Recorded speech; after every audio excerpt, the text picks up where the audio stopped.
Welcome everybody to Car Crash version 3. We need to create a player and an enemy. We're doing all this in object-oriented programming. It makes things kind of self-contained, and I think it makes it easier to use. Maybe more complex the first time around, but we end up with separate files for our player, our enemy, our config. We don't have everything in our main file. So, of course, we have to import PyGame, and of course we have to import config because it has settings in there that we're going to need. How wide and how tall is our screen?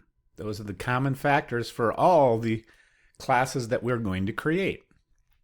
Well, the class player is going to inherit pygame.sprite.sprite. That means that player is going to have all the methods and properties that belong to this class.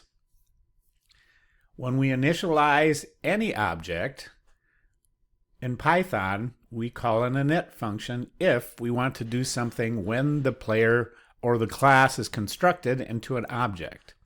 You can either say that or it's initialized as an object. We're here where I'm saying initialize player object.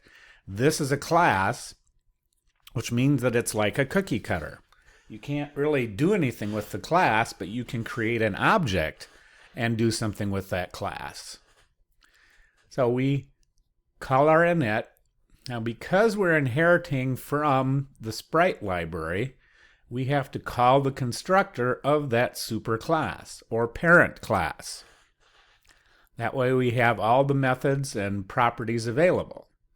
Now we're creating our own properties like self.image. We're going to learn the player.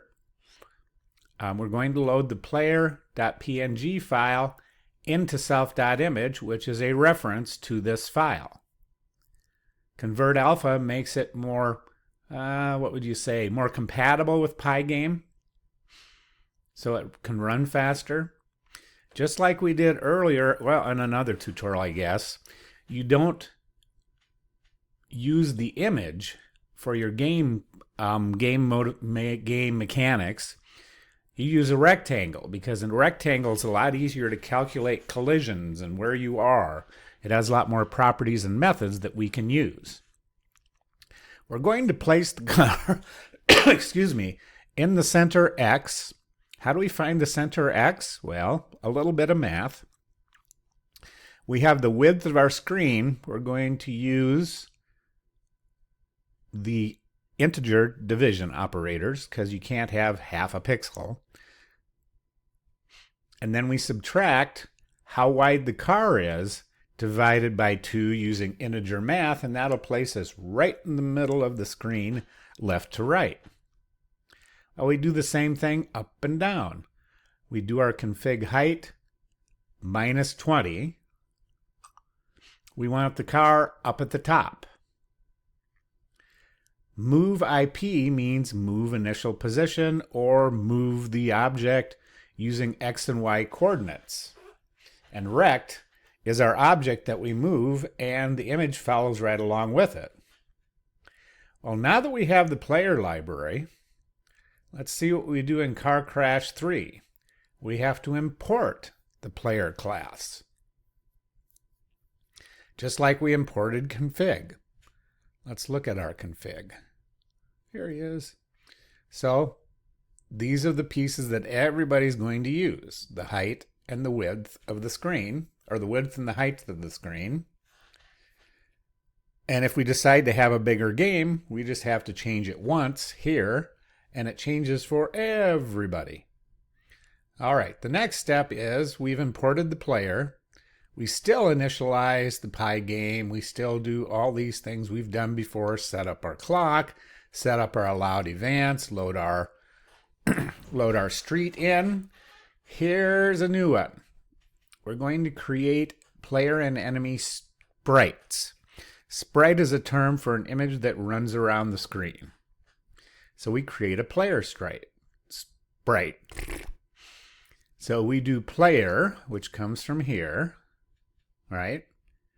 and we say dot player. Well, that is constructing this player class. That returns an object we're going to call player sprite.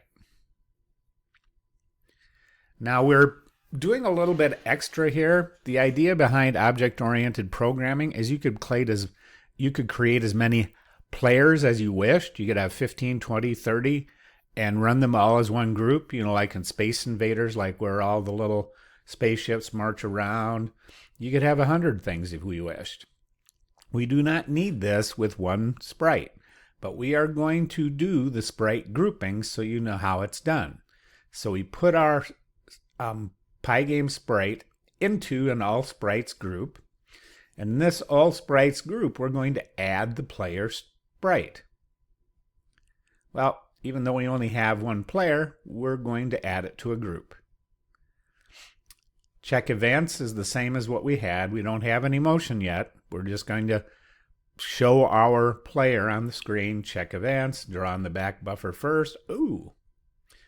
All sprites only has two methods. You draw and you update. All the movement comes from in here. The logic comes from inside the sprite. So we're updating our sprites, right? That's the part where we're updating where they are. We draw them on the back buffer, or the surface is what you might want to call it. Then from the back buffer or the surface, either one you can use. PyGame actually calls it surface, so we'll do surface / back buffer. So the surface is really not something you ever see. You see the PyGame display. And from the surface, I guess I should say that, from the surface / back buffer,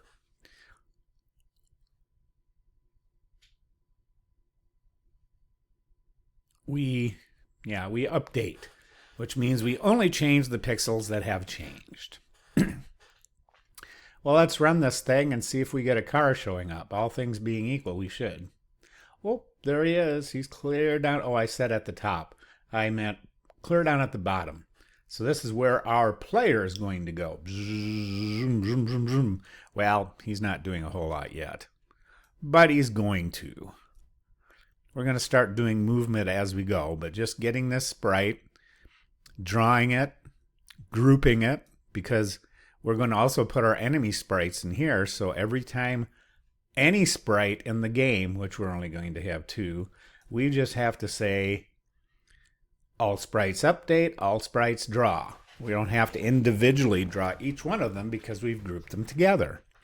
Well, I will be back with this tutorial with Car Crash 4.